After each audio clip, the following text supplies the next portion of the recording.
ये ब्यास और का मुंह बना के बैठल बड़ा त का करी भाई। चल चुनाव उनाव खत्म होइल, अपन काम धंधा पर चलल जाओ। तो चल पुरनके अंदाज में होली में गार्दा को दियल जाओ। चल मीरा म्यूजिक। नकी भौजी जिंदाबाद जिंदाबाद जिंदाबाद, गोरकी भौजी जिंदाबाद जिंदाबाद जिंदाबाद।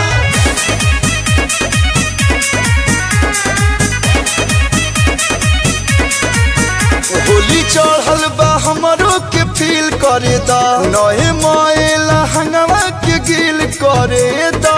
गोरकी भौजी जिंदाबाद। अरे अरे अरे बड़े बहरा भतार घरे देवर कुमार, अब खाली जवानी रिफिल करे दो, संगे में लुटे के लहा चाहते हैं। डालो, अगर तारा पिचकारी में पावर होई ना तो रंग डालो।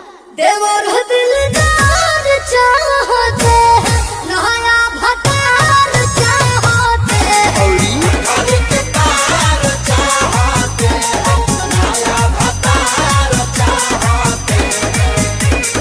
आपका कॉलर कहाँ लगेगा? जय भौजाई जय भौजाई।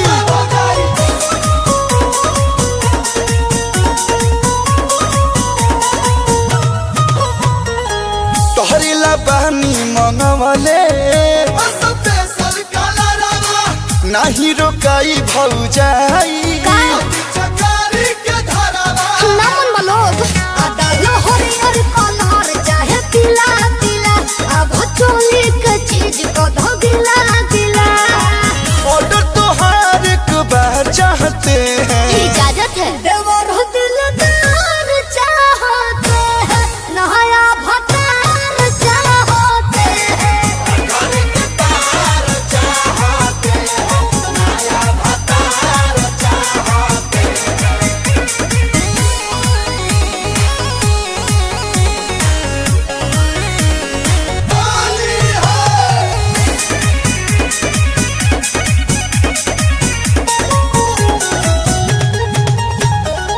दे दो जवानी के टेंडर, अच्छा कलुआ हाकी डिफेंडर। मार के गर्दा कर देंगे। वही काचा सुपारी के जरदा को दो, इसे मरदा डाले लव से गर्दा को दो। बरकत प्रियांशु भी प्यार चाहते हैं। होली में कोई दाग चाहते हैं, नया भतार चाहते हैं।